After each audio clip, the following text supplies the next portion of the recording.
Hello, everyone. This is Mulder of Fears, Futures, and Fossils. Some of you might know me as Faye. Hi there, I'm Tails of Nine.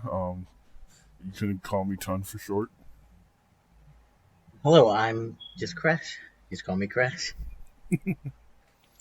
This is the first episode of the Godzilla Roundtable, maybe Kaiju Roundtable. We'll see where we go with this. We'll figure it And out. I guess because this is our first episode, I guess I should start us off by introducing how we all got into Godzilla. For me, I've been into Godzilla from a very young age. Like, almost as long as I can remember, I've been into Godzilla. Like, just I got into it from my dad, and also from an Animal Planet documentary of all places, and it's just stuck with me through my entire life, as anyone who knows me definitely knows. So, how did you get into it, son? Because I know you have a story with it too. Yeah, so for me it was Godzilla. As a kid growing up, I watched a lot of movies on television and stuff. So for Godzilla, sci-fi used to show these monster movie marathons and stuff like that, and I would always pay attention to the Godzilla movies, and I always enjoyed them a lot. Then, of course, I was one of those kids who had a Godzilla '98 VHS that I watched, unfortunately. But for me, I wasn't a huge Godzilla fan until I got back into it when Godzilla 2014 was coming out. I finally watched Gojira, and I've been marathon a bunch of different eras. So I'm probably still a casual fan, but I'm getting into the lore. Yes. Okay. And how about you, Crash? Yeah, for me, Godzilla was always one. Godzilla is one of those like popular IPs, and everyone knows. Hmm. Culture zeitgeist. You always see references to it, but for me, that's all I ever knew about Godzilla. I never saw any of the movies. I always just knew about it just from whatever references they made in other media and stuff. And it wasn't And then until last very year. recently, yeah, was it last Yeah, year? last year. We're like, hey, you want to watch Godzilla? Yeah, sure, why not? I'll go check it out, I guess. So we watched it, and we looked at it, I liked it. And then I also ended up seeing King of the Monsters in theaters, just kind of because. And yeah, that's kind We of were started so me. blown. Yeah, it was all so new to me. And from that, I guess now I'm starting a new adventure. Maybe I'm going to Yes. see more of the Godzilla film and see what they're like, because for me, it's all new to me. I don't know Literally much the about only. it. Mhm. Yeah, I guess the only Literally. ones I know are the two most recent American ones and the original Japanese one. Nothing in And the between. 98 one. Oh yeah. Oh yeah. I forgot about that. Yeah, that one too. That was a weird All one. right. All right, fuck all that formality. Time to get into this roundtable. So let's just start this off. What would you guys give Gojira out of 10? I think you guys know my answer, so I'll let you guys go Oh, first. I'm not. Uh, You can go. You go first. all right, I'll go 10 out of I 10 know, easily for me. I know this is killing Crash because Crash hates Yeah, number I'm not. I'm systems. not. I'm not good with ratings. I don't know. Cause like, obviously, no disrespect. It was a good movie, but I don't know. I definitely give it a good score. Maybe Crash like is blown. eight, nine. Just consider Crash. Just consider Crash at lowest 8, at highest 10. Hmm. Yeah, because it was a good movie, and I can see like a lot And of why it's mhm, so impactful.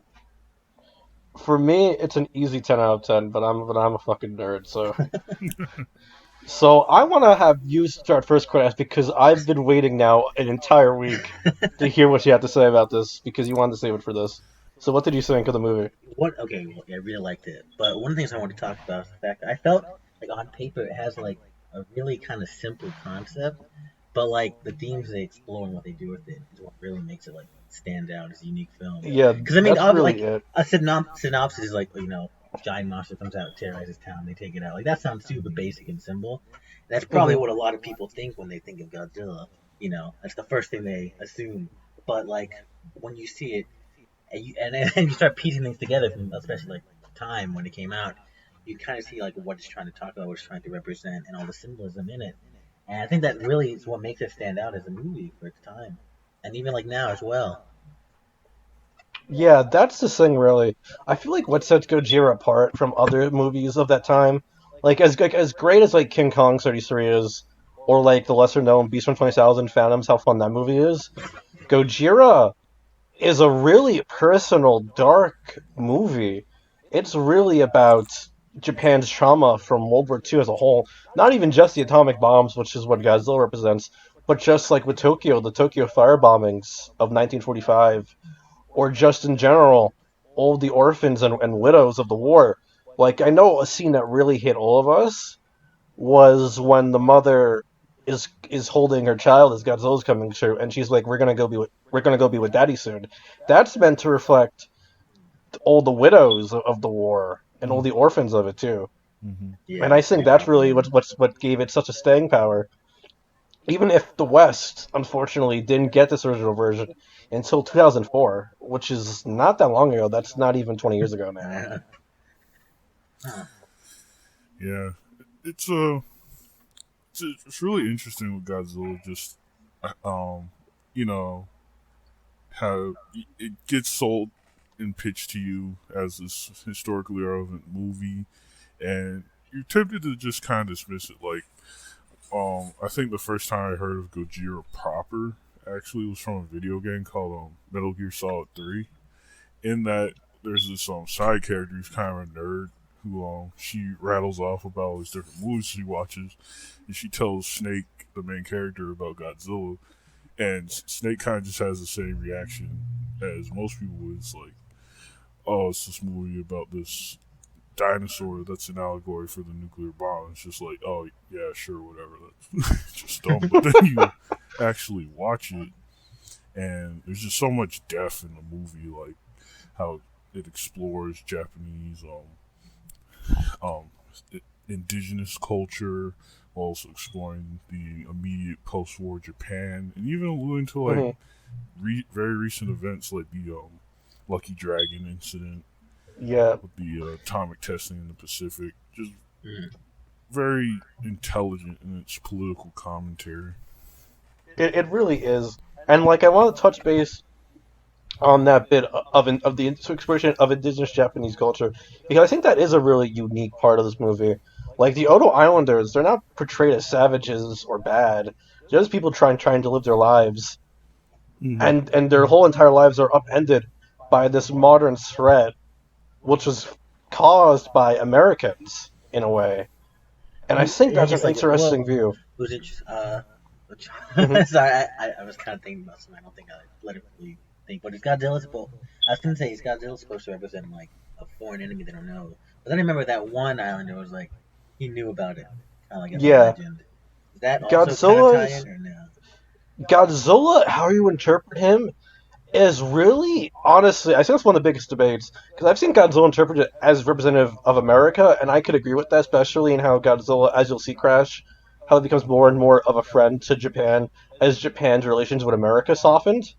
I'm not sure if that's entirely on purpose, or it's just because part of it was also commercialism to make Godzilla more commercially acceptable for kids. Mm-hmm. But it is kind of interesting. But I also heard the composer for the movie, Akira Ifukube, viewed Godzilla as Japan's tradition, coming back to haunt them, and destroying the modern aesthetics and weapons that Japan had adopted, which is another interesting viewpoint. Because, like you said, the Odo Islanders worshipped what they believed to be Godzilla for eons, from what they were saying, like from the beginning of their civilization. Yeah, And it's debate of, was that actually Godzilla, or were they just assigning the concept of Godzilla to the big nuclear dinosaur, which I guess you could get into as a debate. that, I was trying to think about that. Very interesting. You know, there's a lot of layers to it. Yeah, there You kind of is. interpret it what you can interpret it as you see fit. It's like multiple viewpoints, and like no one's just wrong. Yeah, because that reminds me, there's another viewpoint. Speaking of what Godzilla is, I think that people interpret him as almost a dragon in a way too, which is an interesting viewpoint. Yeah. Oh. Like, Because it's like yeah, not yet, not yet. That's coming. He does fly eventually. oh my, I can't wait. Yeah, But it's yeah, this Ton, whole man. you were saying, Ton, Oh yeah. about the dragon stuff. Yeah. I could pretty see that argument. It's like Godzilla has a lot of those classic traits. He's a reptilian creature.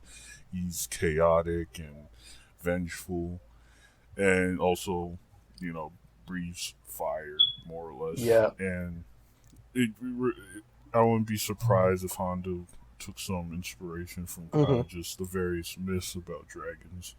How, like, when we think dragon, we think like uh, four-legged two-legged dinosaur with wings, but then you look at medieval art and dragons can, ancient art, I should say, in Hmm. general, and dragons can be all kinds of shapes. So, I could definitely see how a dragon influenced Godzilla's design Same. and storyline. And thank you, Tom, for bringing up Ishiro Honda because I think that's a really good lead into what I was going to talk about. Just so you know, Crash, the director of Godzilla, otherwise known as Gojira, was himself a World War II veteran from Imperial Japan, and he was part of the cleanup effort for Hiroshima. I imagine he saw a lot of messed up stuff. Yeah, he saw a lot of stuff, and he was. I'm not sure he was a pacifist. I've heard mixings of if he was a pacifist before the war, but after the war he took up a stance of pacifism, which is how much it affected him.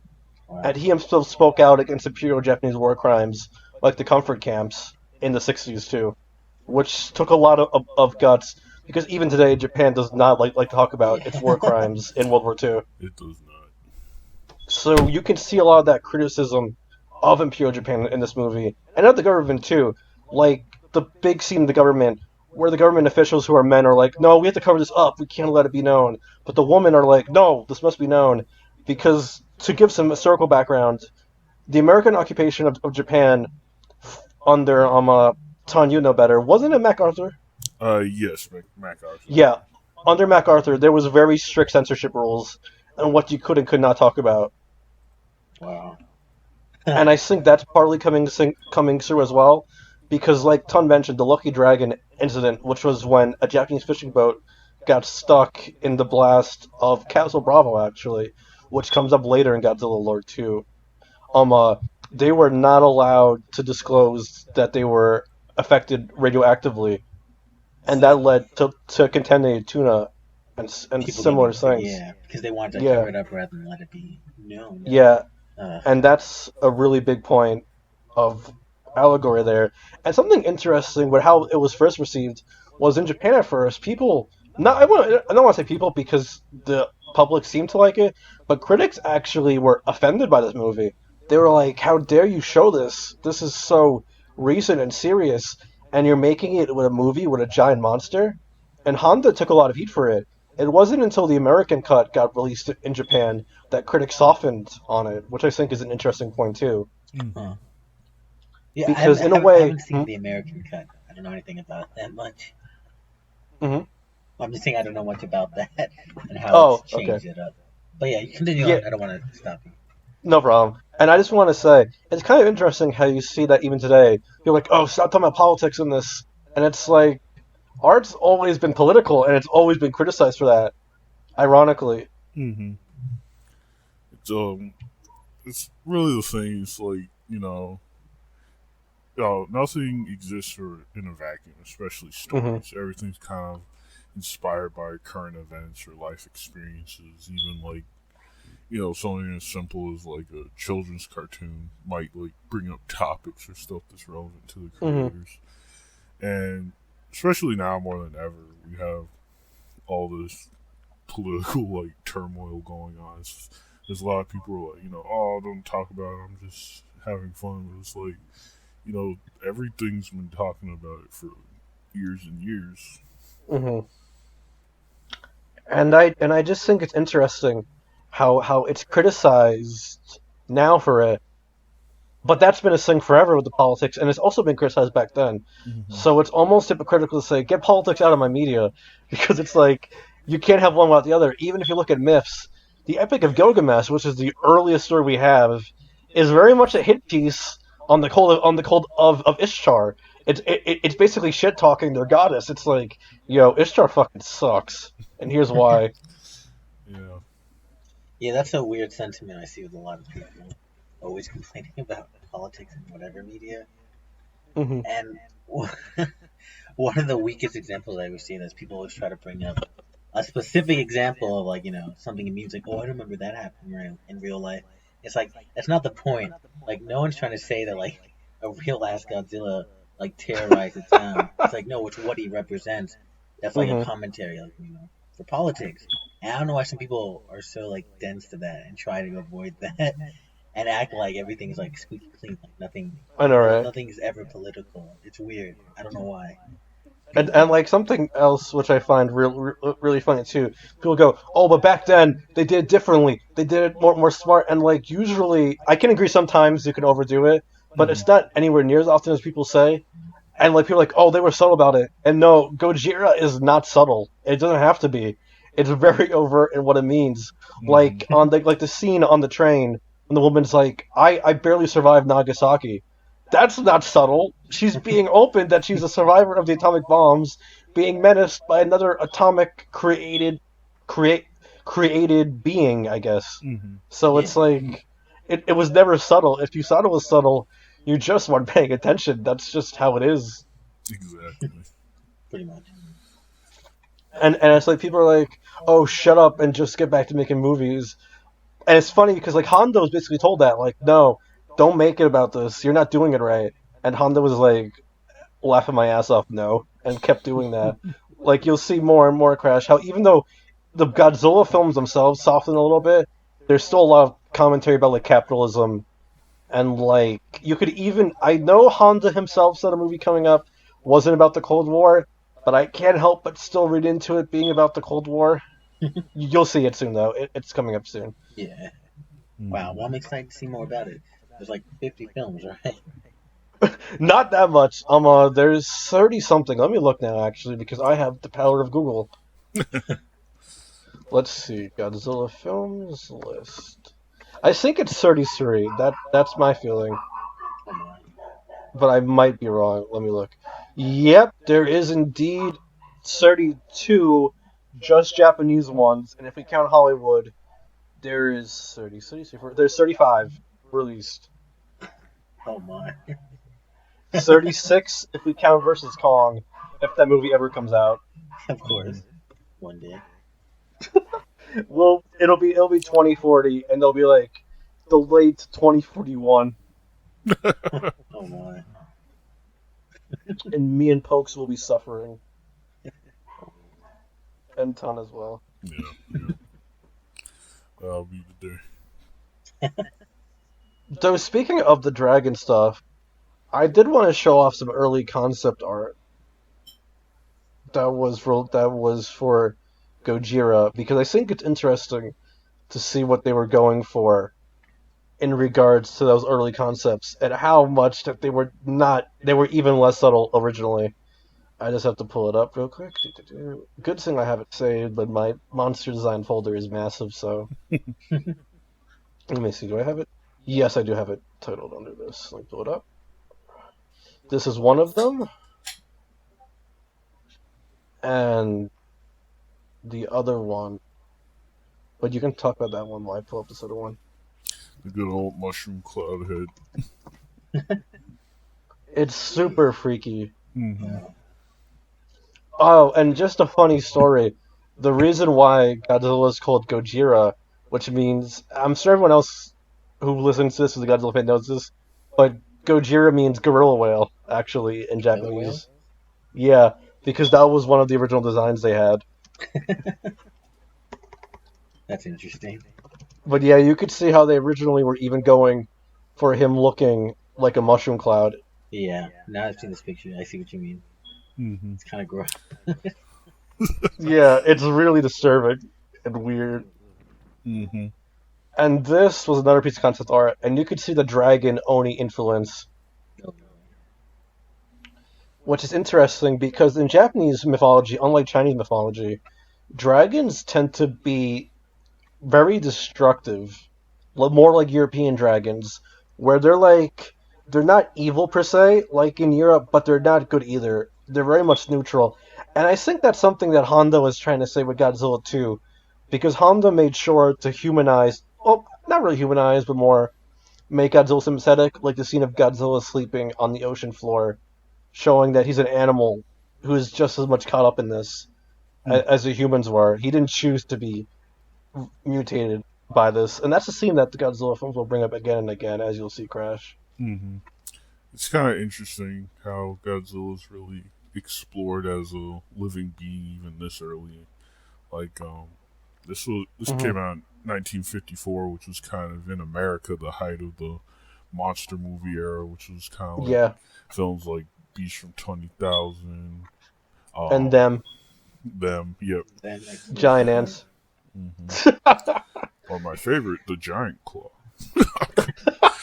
But Yeah. in all those movies and the monsters are just these kind of snarling beasts that the rugged guy with the beard has to blow up. And it has like a hot lady on his shoulder. While that does kind of happen in Gojira with Hmm. the main human cast. I Um, forgot. I forgot the main guy's name. mhm. Oh, which band guy? There's two. Well, not Sarazar with the iPad. Ogata. Yeah, Got it. Ogata. Ogata. Yeah, Yeah. Okay. yeah, Ogata. Yeah. Played by Akira Takarada, who will be in a lot more Godzilla movies, but Really? not as Ogata, sadly. That's not the same characters. Are they No, but in the same? Everyone's. Are they all separate? I'm confused. Like no. universes. Okay, Okay, time to get into really big Godzilla lore nerd shit. Okay, okay, Crash. There is four eras of Godzilla movies. We're currently in the Showa era, named after Emperor Showa, who was around during this era from 1954 to 1975. All of these movies take place in the same universe. So everything from Gojira up until Terror Mechagodzilla is one universe. Okay. Then in 1984, they rebooted the franchise with Return of Godzilla, which only took Gojira into account. Everything else was non-canon, and this started what would be called the Heisei era, after the Emperor of Japan, who took over from 1989 to 2019. And every movie from Return of Godzilla to Godzilla vs. Destoroyah is one continuity. But Gojira is also canon, if that makes sense. Like the original. Yeah, So they just kind of like plopped it in there, I guess. And like yeah, it's like okay, from here on out. Yeah, no, I've seen the movies kind of like Halloween did. yeah. Yeah, Very much like Halloween. and then it's another era after that. Yes, then there's a Millennium Era, which started in 1999, and it's named after the new millennium. Every movie here, besides two, is in their own continuity, which gets very confusing. Okay, so And from they 1999 onwards, it's all separate okay, universes. nope, Besides two. it's not. Actually, Crash, it's getting wilder.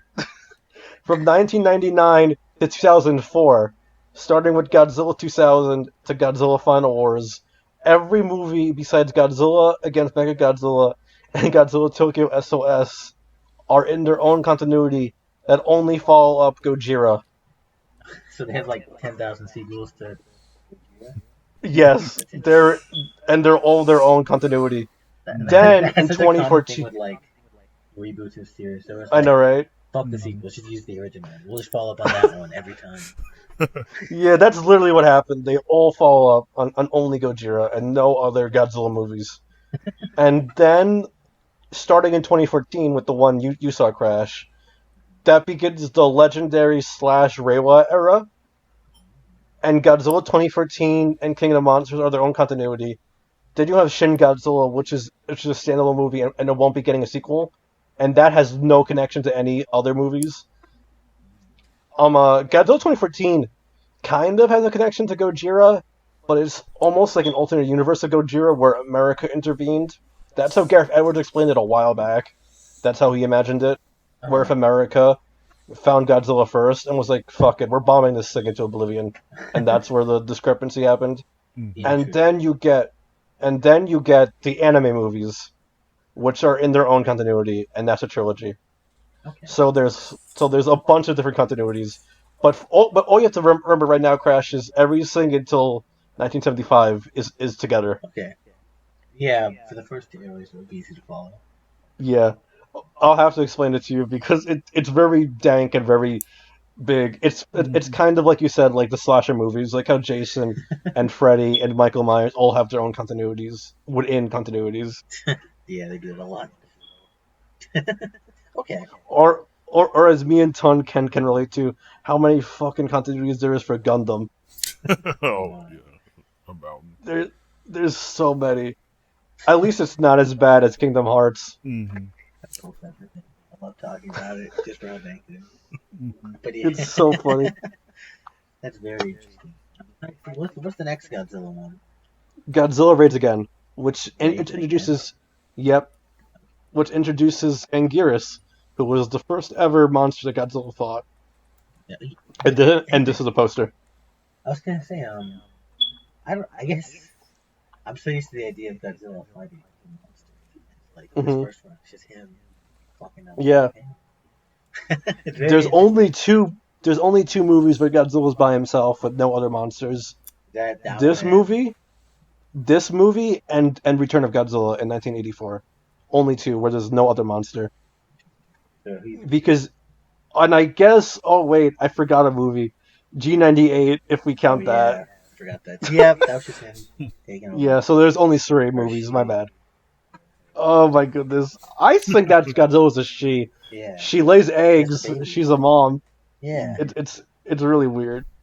But the director of that movie insists that his Godzilla's a guy somehow. but like in the movie, they were like, it's a she. Oh my gosh, how do you do I that? know, How right? do you It also confuse yourself? and the thing is, they even gave that Godzilla accurate bottom parts. I'll just say, Oh, nice. Nice. Crash, you're going to get us demonetized. It's so dang. It is. But let me not talk about G98, or I'll get into a giant rant on why that We'll movie. save that for another episode. Mm-hmm. Are we gonna rewatch 98? I guess we should. Oh, That's a while from yeah, now. yeah. That That's a while. movie is so dank. But anyways, going back to Gojira though, Yeah. I want to start off with something which I found really funny, Crash, and that was when you thought the movie was ending. I don't know, just the way it all happened, it felt like it could have been a natural conclusion, but obviously, they kept going. Because that was after, Godzilla went away, and we were seeing the aftermath of, like, everybody, like, in pain at the hospital and stuff. And the guy's Hmm. like, maybe, like, Godzilla will come back, who knows? And that felt kind of conclusive to me. I was like, okay, I guess this is the ending. And then they had, like, the twist. Not even, I thought it was a twist, but just the Hmm. reveal of what, the oxygen bomb was. And because they said it earlier, I thought that's going to be some kind of, like, I don't know. Allegory or something? I don't know. Yeah, Something I missed. I was like, okay, I don't get it. Can you explain it to me? But I was like, oh wait, no, they're just setting up for the final act and what they're gonna use yeah. there. I That was so funny because I was like, wait, where did he get lost? I was not that it was bad. I was just wondering if I missed something explaining to you. because I saw wait, there's another 20 minutes left. Okay, never mind. Like they'll explain to me everything. Because I thought it was ending there. I was like, no, Hmm. they're gonna go fuck him up in his sleep. The mean But it was bastard. really fun seeing you get to see it for the first time, Crash, Mm-hmm. because I feel like everybody I know at this point has seen Gojira either because I told them to, like I told Ton way back in 2014. I was like, go watch Gojira. Yeah, I've been I mhm. I've been meaning to watch it for like years, but I always put it off. 'Cause it's like, oh, it's just an old Godzilla movie. What be so fun about me watching? It's just like, whoa. So this is what people meant. Whoa. That was really what happened when it got released over here. Like, it got great critical reception in 2004.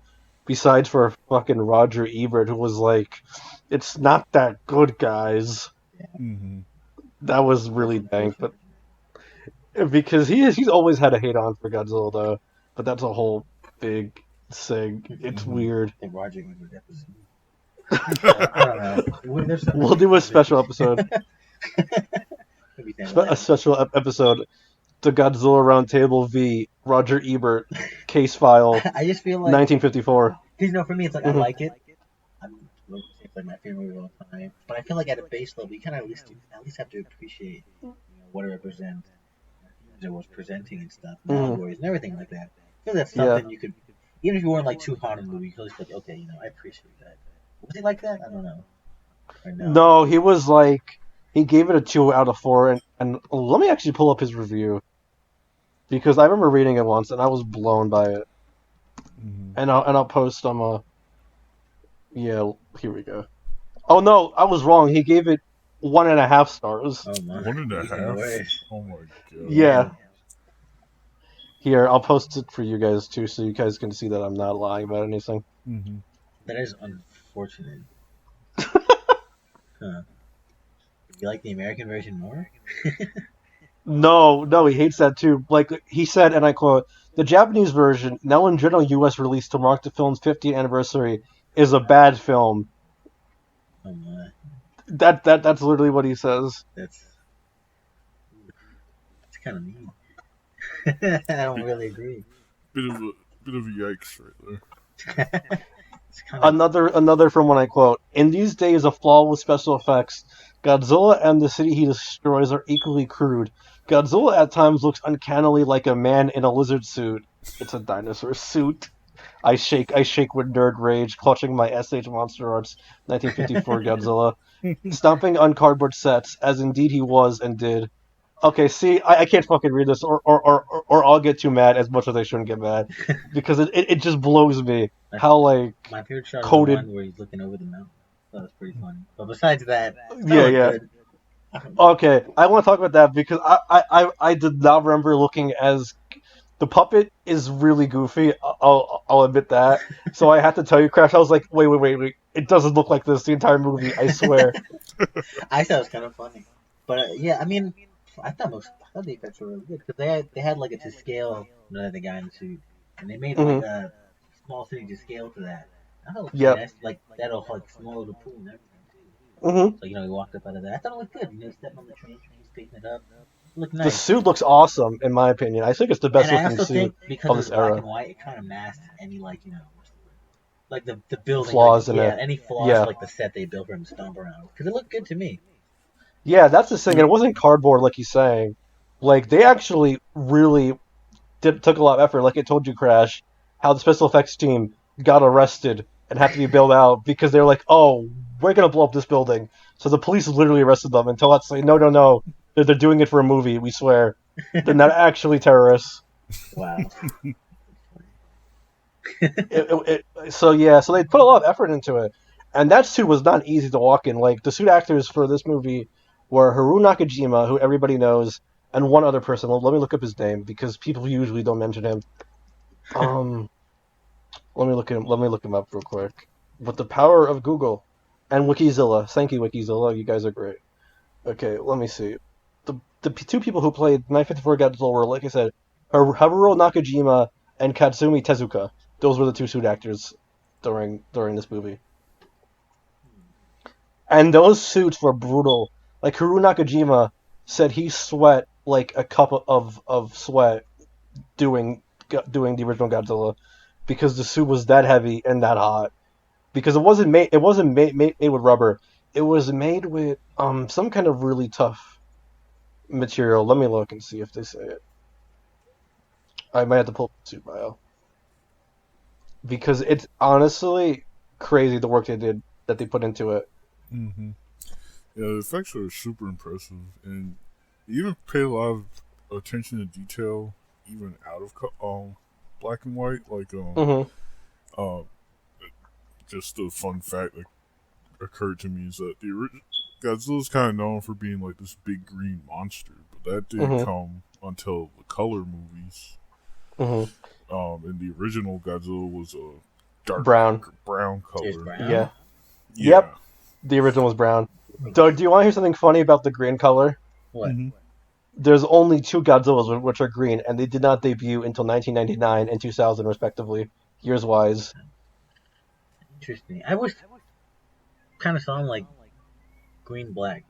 I don't know. That's like my mental color. He's to be like actually he's charcoal gray in most incarnations, but he's brown in the original movie, which from what I heard was meant to reflect keloid scarring from radiation burns. But I've heard differently, and that it might have just been the way they made the suit. And also, like I said, there's been two green ones in 1999 and 2000, respectively. Oh, huh. Everyone else was gray. Huh. Oh, there you have it. I guess I'm that's so fancy. sorry, Ton. I hijacked you No, it's fine. It's fine. to be actually okay. Yeah, I found what it was made out of. They made it out of concrete. Concrete. Holy shit. Oh my. Yes, so it was a pain to move in. Hmm. And Wait, and the the, and suit? the yes, the suit was made of concrete. That's why. I guess to make it The get an reason effect, why they like kind of rough look to it. The reason why was actually because rubber and plastics were not yet available after WW2, so they had to That use what makes they sense. had. It was Because literally originally, 1954. because they originally wanted to do stop motion like King Kong, but Toho was like, that costs too much money. You're not allowed. No, do something else.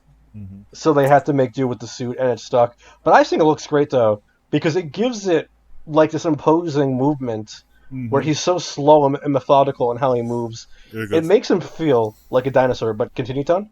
oh, yeah, just Godzilla has this real sense of weight and scale to Mm-hmm. his presence, which really like gives us just kind of this awe-inspiring presence. Like, you know, not to like make light of the great stop motion animes, but a lot of their monsters are very like fast and fluid. Yeah, They move very like swiftly, almost like they're just speeding along. But Godzilla yeah. just feels like a 50-meter tall creature just stomping through the city. Mm-hmm.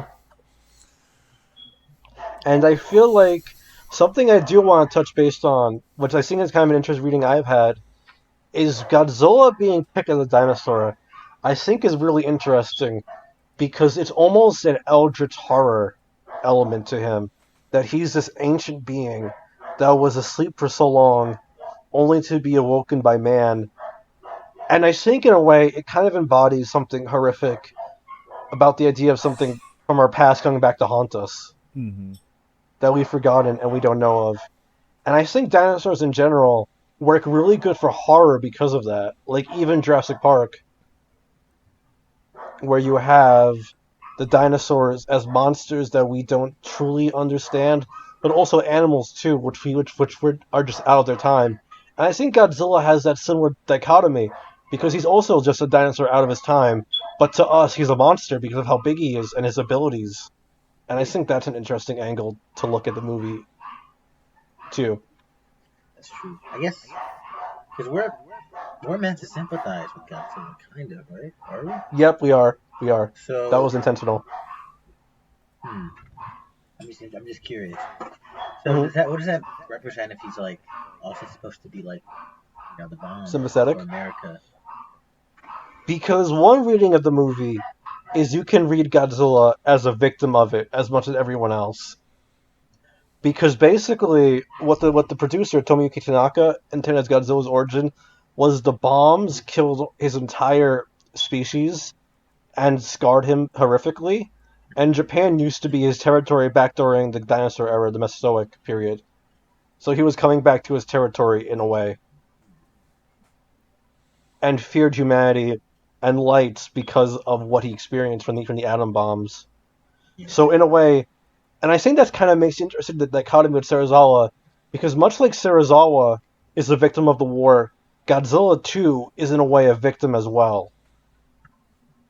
And I think that's why Serizawa is meant to die with Godzilla, not just to keep his invention out of the hands of people who would use it for evil, but in a way, one could read it as penance almost for what Serizawa did in the war, which I think is interesting, because Serizawa, in a way, acts a lot like a self-insert for Ishiro Honda, who directed and co-wrote the movie, which I know Tom, me and you have talked about a lot too. Mm-hmm. How Serizawa feels almost like that self-insert for Ishiro Honda. Yeah. she's just self-insert makes me laugh. But yeah, Wow, no, Crash. just because This is a very just the serious movie. stigma of most modern Hmm. self-insert characters Yeah, I always know, being I know. super cringe and shit. But in this case, this is before that era, the era of cringe. Yeah, way So before that. so yeah, it makes sense because it's actually not it's not a self-insert to be like, look at me, I'm epic and cool. Hmm. Self-insert to kind of reflect on yourself as well as like what you've been through, and maybe there's a way to kind of cope with that too. Yeah, Mm-hmm. that's how I've always read it. Because Honda still had PTSD and nightmares from his experiences of war up until he died, according to his family, Mm-hmm. where he'd have nightmares about the war. So you can kind of see why this movie is as dark and somber as it is, because it's Honda struggling with a lot of different things. I feel like not just the war, and not just the bombs, and not just post-war Japan and the American occupation. It's a lot of different things, I feel like. Yeah. And I think that's what makes it so interesting, because there's so many different ways to read this movie. You could read it like Ton. I think you said this right, Ton, about it being about indigenous Japanese. You could Hmm. read it about it being about the war. You could read it about being about the bomb, and they're all valid, and they're all in a way correct, because the movie's trying to say so much, but it works though. It doesn't get drowned out by what it's trying to say, and I feel like that's why it's so powerful and why it's stuck around for 60, I think 65 years now. Yeah, this is gonna be 66 years this November, That's amazing. and it's the longest running movie franchise ever, even longer than James Bond. And I think that's why, because yeah, Godzilla's fun. It's fun to see a dinosaur beat up other dinosaurs, or beat up a giant moth, or a giant alien dragon. But on the other hand, though, there's also so much deep stuff here, not just in this movie, but in future movies like GMK in 2001, or Return of Godzilla in 1984, or Shin Godzilla in 2016, or in my personal opinion, Godzilla 2014 and Godzilla King of the Monsters are also about a lot of stuff. I think that's why the franchise has lasted so long. But anyways, let me get off my soapbox and let you guys No, talk. no, that's very interesting. Yeah, I mean, there's a recent. I mean, actually, I don't know what the review scores are like for these movies. I don't know what people think. I imagine Hmm. it's pretty. It's a long running series, so obviously it's very Yeah. beloved. But I mean, yeah, you need something, some kind of substance to your stuff for it to have that lasting appeal and impact on people. You can look at Hmm. cool stuff all the time, and that's what draws you in, and stuff you kind of like talk about afterwards. But like, it's more the deeper things in the movie or whatever media that kind of Hmm. makes you go, maybe that it gives you something to talk about and kind of helps make an impact for like movies and stuff. Yeah. Hmm. I think it's interesting with franchises just as a concept is Hmm. we all kind of have like this core idea of what something is. Like, I won't, start a huge tangent here, but it's like, Go we've had ahead. Do we do big tangents.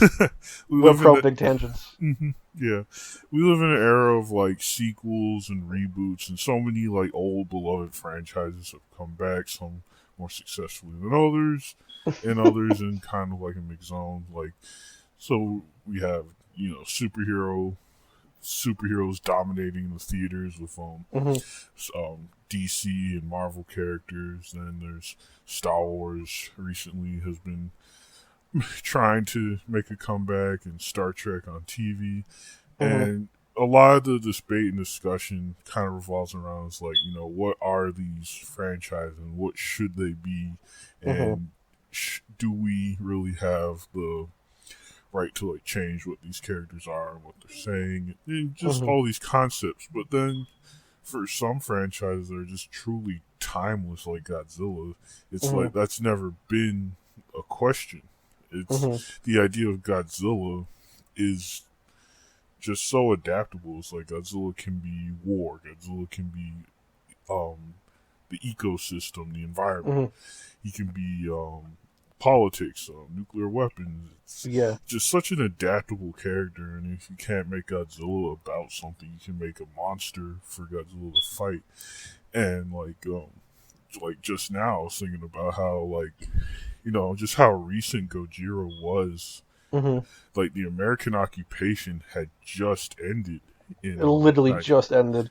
1952, and I was just saw a note just now that the Japanese Self Defense Force, which is like famous for fighting Godzilla Hmm. in media, Japanese media, was established in 1954. So, you Yeah, know, it was brand new. 'Cause I remember reading just on that point that people think that if Gojira was made a little bit earlier, America would have blocked it from being released, because mm, it was so provocative in what it was trying to say about America and about the Japanese government. But the thing is, though, is it's interesting because it's critical of both sides. It's very critical of America's occupation and what that meant for Japan. But on the same point, though, it's not positive to Imperial Japan at all. mm-hmm. Like, Because yeah, go ahead, go first. I've talked too much, so I'll let you say it. oh no, it's fine. I was just going to make it quote. It's like Imperial Japan isn't really referenced at all. Hmm. I, there's vague mentions from older characters about like the good old days or the past, or they talk about Hmm. the youth, but they don't mention the empire, and they don't really mention America either beyond like No, passive mention about international coalitions being formed to respond to the Godzilla crisis, which is interesting. It kind of shows Honda's optimism yeah, even this it's really early. starts as early, yeah, and like that's the thing. It's very vague about it. Like even Sarazawa lost his eye in the war. They never say World War II or even the Pacific War. They just say the war, or like with America, what they because they don't want to shake the boat with our international relations is what they'll say, and it's Mm-hmm. very smart about it because it's not, in a way, it is trying to preach, but it at the same point though it's trying to say so much that I don't think it's single handedly condemning any one side. It's just kind of saying this is what happened. A lot of it is bad. How can we at least try to move forward? And the thing is, Gojira doesn't even give a perfect solution for that. Sora Sarazawa gives his life rather than have the weapon be used again, which is what Honda said he wished the atomic bomb makers did.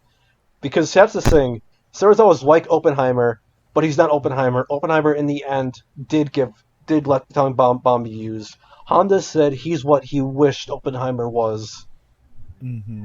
And I think in the end, Gojira is almost pessimistic about our future because it So then he's says, like, maybe there'll be mhm, another Godzilla and someday. and he's right. Like literally, the very next year you get Godzilla Raids again, which I know isn't the deepest one, but you have to kind of think about what that's trying to say. And when you look at it now in 2020, we're having Russia testing nukes still, and we're having America trying to dissolve nuclear pacts under our president. And Honda was almost like my friends like Kaiju Apostle have said, prophetic about stuff. Like the fact that 66 years from now, from when that movie came out, we're still debating nuclear weapons and how to use them and how to do war. And it's almost sobering when you realize that. Mm-hmm. It's kind of interesting how you see how different cultures react to evolving technology and weaponry. Like in the Hmm. West during the 50s, nuclear weapons were like all the rage. It was the cool thing to talk about. Like there's old Hmm. pulpy magazines about atomic spaceships taking astronauts into space and they launch nukes at aliens, and it's just about how cool and awesome that'll be driving around nuclear powered cars and uh, living in cities powered by nuclear energy. Nukes for the future, and Hmm. which is how where that kind of like franchise like Fallout get that atomic punk aesthetic. And Hmm. then Japan, who was hit by the nuclear bomb, they're like, "Holy shit, these things are horrible. Why would we ever use these again?" Hmm. And you just see a lot of cautionary tales against like Hmm. evolving weaponry and building, weapons of mass destruction. And in a way, like you said, with the Godzilla returns and even Sarazawa's fears with the oxygen destroyer Yeah, comes up. those come. Yeah, those come back. Crash buying spoilers for a movie that's like 25 years old. Which one? Godzilla versus Destroyer or Destoroyah. The main monster in that is from the Oxygen Destroyer infecting crabs when it was Alright. used on Godzilla. So like you were saying, Ton, even then, even for Sarazawa's good intentions, his fears were entirely right. It did birth something just as horrifying as Godzilla, Mm-hmm. and that's just strong. That's a very hard hitting message. Mm-hmm.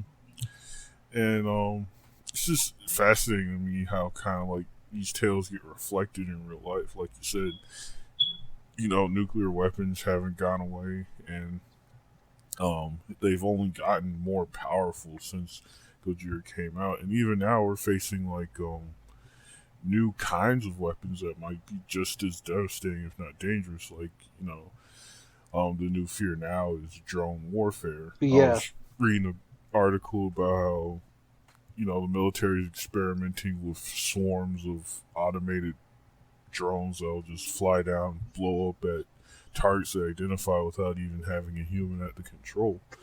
So, you know, it's just telling that even back in 1954, we had people warning us about how, you know, reckless science could bring devastating weapons, and nations will seek this out and mass produce them, and then you kind of Hmm. see it reflected in real life. And originally, it was kind of like at odds with Western culture, but you kind of see Western cultures kind of slowly adapted to these ideas. Like, Hmm.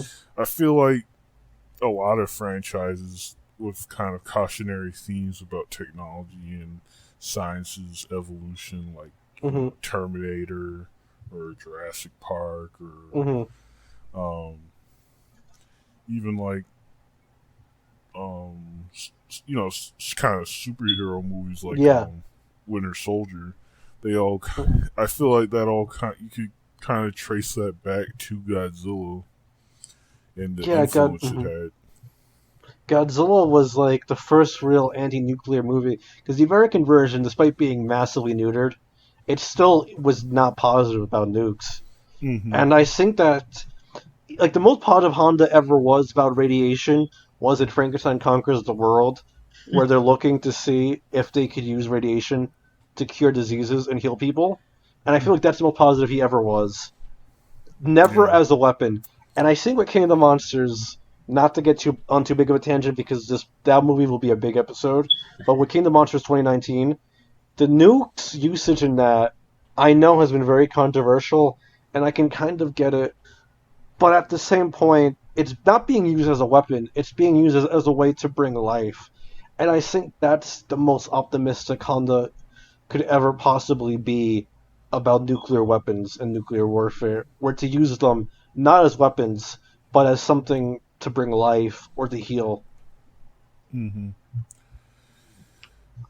And I guess I'll just kind of jump in since we're on the topic of nuclear weapons. Is that you know, once again, even though mentioned earlier that Godzilla doesn't have that issue of how what Godzilla can be like other franchises do, the recent movies had a lot of controversy and debate about how nuclear weapons are represented and Hmm. portrayed compared to the original theme. Sometimes Godzilla fans kind of argue like, you know, Hmm.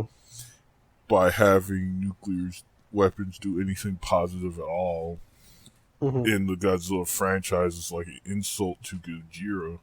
Hmm. And I just find it interesting how um, we have these debates um, over kind of like Honda's vision, even so long Yeah. after his death. Yeah, it shows how big of an impact he left. Where I feel like even among other Godzilla movies, which might be as popular or in some circles more popular, I don't think any one figure, in terms of directors, is as like present over the entire franchise as Ishiro Honda. His legacy, even after his death in 1993, is just so looming. Even not even just with Godzilla, but among Japanese film in general, because he co-directed a lot of films by Akira Kurosawa, just so you know, Crash, and he was best friends with Akira Kurosawa. So his impact on Japanese film is just massive. I think one of the kind of interesting white whales of the Godzilla fandom and perhaps even Godzilla creators is I feel like everyone kind of wants there to come a day when we'll get a Gojira 2. And Hmm. while there's been plenty of sequels to Gojira, none of them really capture this feeling that Gojira Quite has, there. just a sense of awe and Hmm. political relevance. And I honestly have kind of come to the feeling in recent years that I don't know if that day will ever come. Like, Shin Godzilla certainly comes close to that feeling, but even Hmm. that, I would argue, doesn't quite reach that I'd agree. emotional high of Gojira. Same. I feel like Gojira is just such a deep personal and traumatic film for Honda based on so much stuff in his life. Like just the fact that when the military tried to do a coup of the government, Honda's unit was arrested and he nearly missed the birth of his first child. Or just the fact that he was, I believe, no, okay, never mind, I got it. Or like in World War II, his fighting in China when he had to guard a comfort camp and the horrifying stuff he saw there.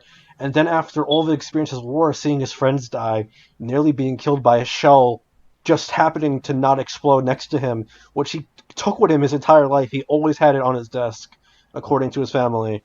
And then to come back from all of that to Hiroshima, one of the biggest cities in Japan at the time, just leveled with all the people dead or dying or horrifically scarred. And that is just like years of his life and untreated PTSD because back in the 40s, PTSD was not even a term. It wasn't invented until Vietnam. Mm-hmm. And just to have to live with all of that inside. And I think that as people, as I myself who has PTSD, I think that that's something you can't quite capture unless that's your experience. And I think that's why Gojira is the way it is. And I agree with you. I don't think we'll ever get a Gojira 2 in quite the same way. Mm-hmm. Like, barring some horrific tragedy happening to the world, which hopefully not. We'll see 2020. Hopefully not. Please give give us a break, pal. But yeah, just it's hard to really capture an experience unless you've had that experience or something similar. So it's just interesting to see a film made by a veteran Mm-hmm. and just kind of the unique approach to filmmaking that Ishiro Honda had that I would argue you wouldn't necessarily get from a civilian Mm-hmm. director. Yeah, I'd agree to be honest. All right, Crash, do you want to give your closing remarks? I know we kind of talked over you No, a it's lot. fine. I'm I mean, sorry. I was going to say that's one thing I can't really comment on. I don't have much experience with the series at all yet. Don't know much about Mm-hmm. the future ones and what they're going to encompass. Because so Mm-hmm. far, the ones I've seen are definitely the Godzilla movies that kind of felt more like, what's the word? They weren't just trying to be a sequel, as in like I Mm-hmm. guess 2014 and King of the Monsters, and they Mm-hmm. were trying to kind of I guess push the series forward and do something fresh, Yeah. as opposed to what Mm-hmm. seems like everything between that. There's a lot of good stuff. There's also a lot of stuff that's just kind of like, let's just have monsters fight for fun. So I don't Mm-hmm. I don't have that perspective you guys have yet. At least Yeah. not yet. That's why I feel I couldn't really say much because I was like, I guess you're right. I don't know. I haven't I'm seen it sorry, yet. Crash. No, that's fine. I mean, that's kind of your guys' point right now. But I'm saying, yeah, Mm-hmm. I get that. So hopefully, as I see more, I'll be able to kind of have more input on that kind of stuff right now. But yeah, Yeah. I do think a personal aspect is kind of what makes like any media like, that's kind of makes it click with people, because you can feel Mm-hmm. his heart. There's passion in it. It's not like soulless. There's something that he wanted to be said, and you can feel it with like every direction he took in the movie, Gojira. Mm-hmm. And that's I guess why you say that one sticks out so much, and why the sequel's kind of hard to do because you don't have that perspective anymore. Mm-hmm. Yeah, I Yeah, guess what I want to that's the say. thing. But I'm excited to see what the future holds for Godzilla and see Oh, what I can't. the The next one will be interesting. Mm-hmm. Godzilla rate. Very good. Do you have any closing remarks, Ton, before I close it off? Um, I I think we had a really good discussion. Yeah, same. There's so much to talk about with Godzilla, and it's just such a great franchise. And shout out to Shiro Honda and the cast and crew of Godzilla 1954 for making what I consider to be one of the most beautiful movies ever made. I know Same. someone listening will probably roll their eyes when I say that, but that's just how I feel about Gojira, and I doubt I'll ever not feel that Same. way towards that movie. So, yep, that would be my closing remarks. All right, everyone. This was episode 1 of the Godzilla Roundtable about Godzilla 1954, aka Gojira. You guys can check us out on Twitter. You can find me at FairyZilla. You can find Ton at Ninja Dog, and you can find Crash at CrashFan1000. Right, Crash? Yes, it's spelled like 1 0 0 0. Just Okay. because I'm petty. Crash, Crash corrected me. And we'll probably be doing an intro video for the channel as soon as our other Fort cohort is finally ready to make his video. Nudge, nudge, wink, wink.